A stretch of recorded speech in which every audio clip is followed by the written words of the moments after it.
So, yisabare means to get firewood.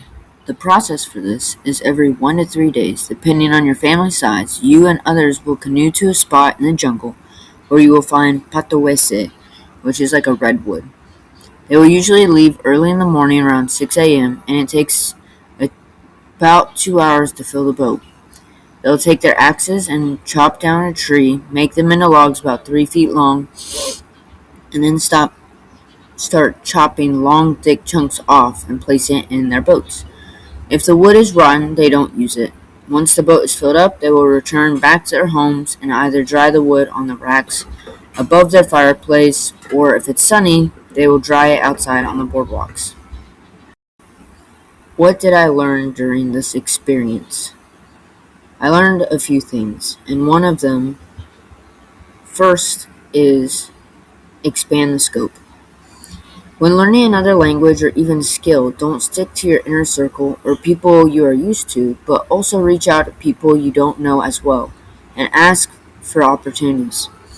I struggled to get these opportunities with my language helpers, and by asking around, I was given more opportunities. Second, keep searching for opportunities. Like I mentioned in point number 1, you have to keep looking for opportunities. Keep asking.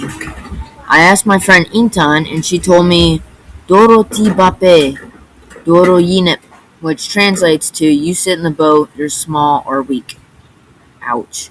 So I waited until I was by her relative, who was also chopping wood, and asked her, and she let me get out of the boat into the waist-high water and chop these logs with an axe in the middle of the jungle. So don't give up quickly, keep looking for opportunities. Number 3, it's okay to sound dumb.